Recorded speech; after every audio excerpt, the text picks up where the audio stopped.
Welcome back to the Daily Quota.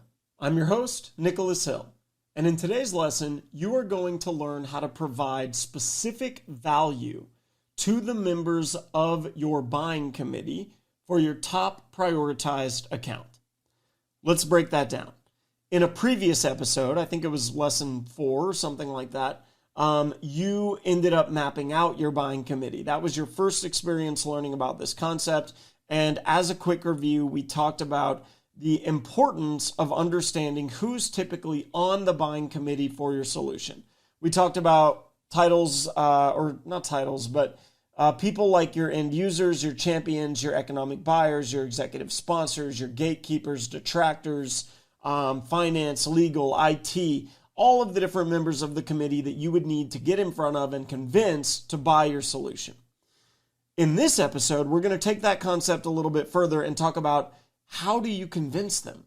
Now, we did that a little bit in the previous lesson where we talked about how end users are normally going to care about features, champions are normally going to care about team cohesion, economic buyers will normally care about ROI, but let's take that a little bit further in this one. I want to talk about the concept of give to get. Give to get is exactly what it sounds like. Everyone that you get in front of, you are wanting to get something from them when it comes to your sale. Now, that could be that you're wanting to get information from them on pain or challenges or priorities. It could be that you're wanting to get a referral to someone kind of up the chain in the organization. It could be that you're wanting to get a meeting with key stakeholders. But chances are you're wanting to get something as you progress the sale towards closure. In order to do that, you have to give something in return. Most people don't just give things for nothing, right? This is not a friendship, it is a sale. And so when you are thinking about the members of the buying committee, I want you to start thinking strategically about what you can give them in order to entice them to give you the things that you need to progress the sale. That's what give to get is all about. So let's break down the buying committee and let's talk about some of the value that you can give each member of the buying committee to convince them to talk to you or help you out. Let's start with the end users. For an end user, let's think about the things that they like. They're actually using the product, right?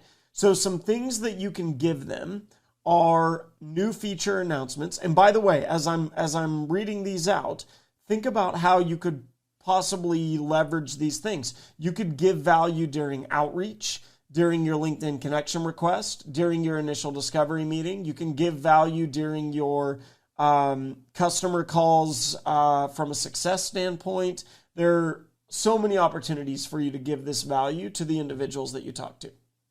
All right, so end users.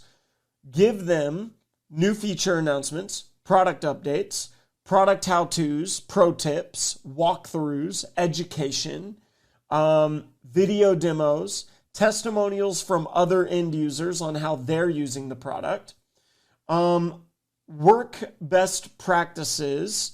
So not just product best practices, but like how to do their job better from other people in their role. And invitations to user webinars, experience webinars, product roundtables, and events.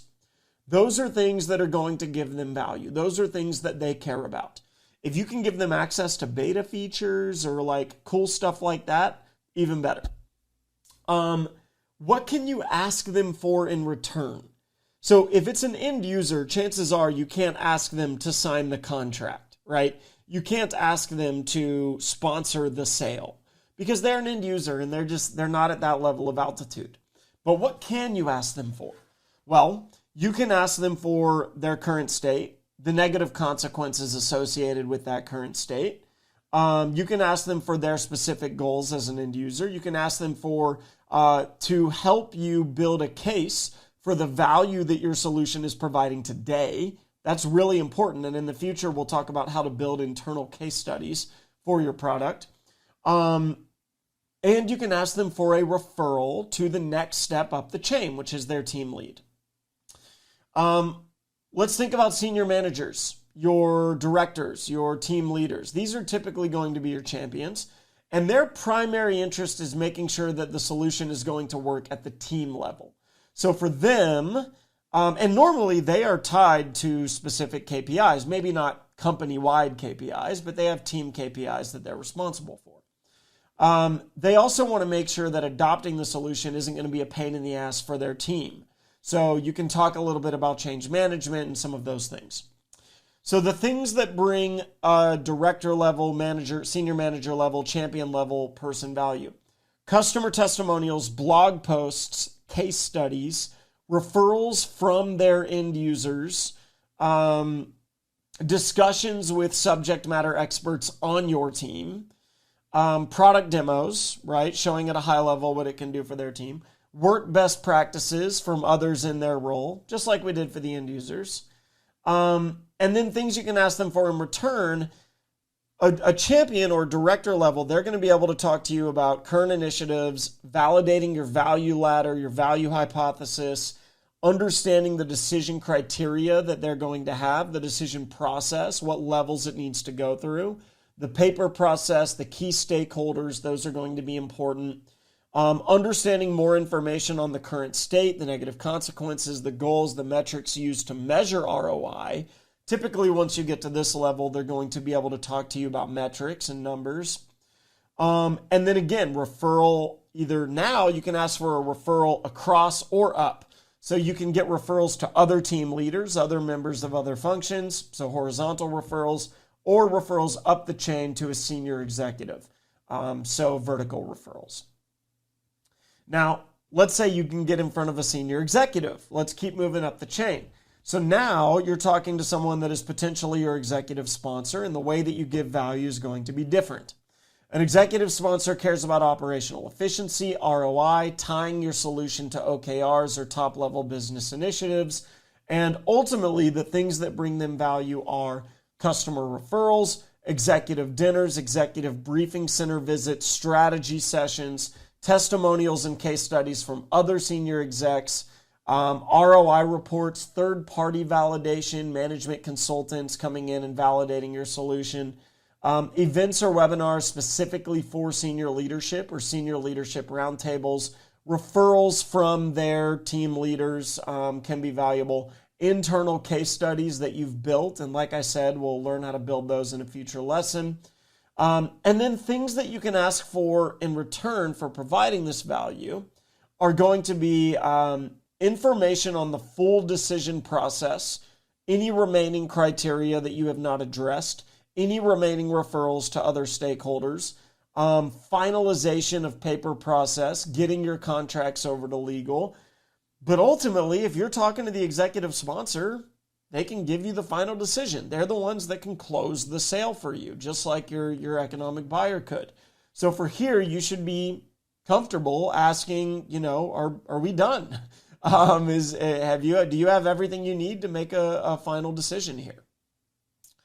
I also want to talk about IT, because IT can come in and really make things interesting. IT, security, procurement, they all have their own specific interests, but ultimately it's very important that you don't overlook them. Procurement's typically charged with keeping costs for tools low. They're thinking about tool consolidation, tool efficiency, tech stack. IT and security is going to be charged with making sure tools are safe and compliant.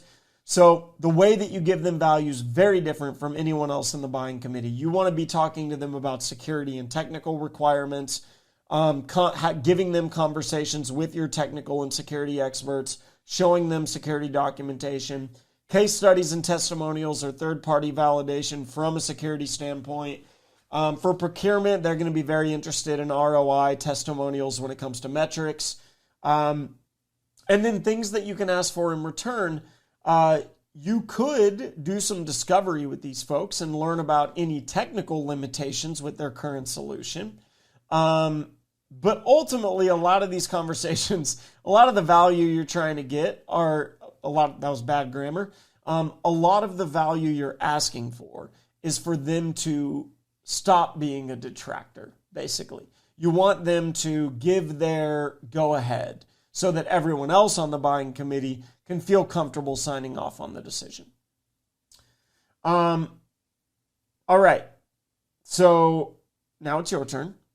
For your top account, for your assignment, for your top account, I want you to map out your buying committee just like you did in the previous lesson, but now get specific. I want you to have names and titles here. This shouldn't just be what title do I think it is. For your top account, who is on your buying committee? Ask your champion, start to go get this information.